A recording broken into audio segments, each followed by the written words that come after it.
this week in salsa, the main thing that we worked on besides reviewing everything from last week was the underarm turn to right for the man. So looking at the footwork, it's the same right turn that the ladies have. So you step forward on the left foot. I'm going to turn the balls of both feet, replace weight onto the right foot on count 2. You're going to continue to turn to your right, replace weight to the left foot on 3. Hold 4, ready to go, and do the second half of your basic. 5, 6, 7, holding 8. I'm going to do it this way so you can see my profile. So you step forward 1, turn the balls of both feet. 2, replacing the right foot, continue turning, replace your weight to the left foot 3, and finish out your basic 5, 6, 7. Ladies, when the man is doing this, you can do something as simple as simply marking time 1, 2, 3 in place, or you can do a little side action we worked on earlier in class 1, 2, 3, and then back or forward 5, 6, 7 to finish up the basics. Depends on what you want to do.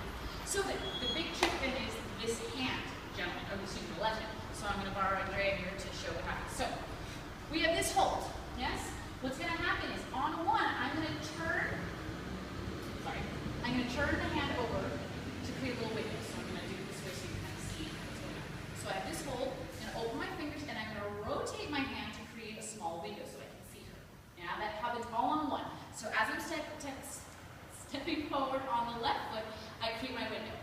1. Then again, so you can see what's going on here. As I turn, I'm going to basically keep this hand in front of me, and I'm going to pull it out to the side when I'm done. So I don't have to actually go under the arm. Yeah, that's a bit invasive. So I create the window, I keep this window as I turn, so my forearm never has to cross to the right side of my head. It stays to the left, and it drops out. Yeah? How much you cross it over is up to you. So that all happens on 1, I turn 2, and I recover 3. Yeah? And like I mentioned before, as now Andrea's going to do her part, she can just mark time, or she can do a little side step.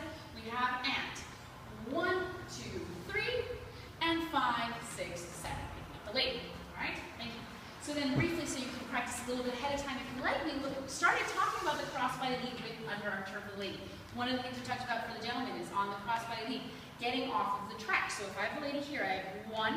On my second step, I'm going to go ahead and step off of the track. So it's back and a little bit to the side, 2. Then I replace my weight to the side on this new track, 3.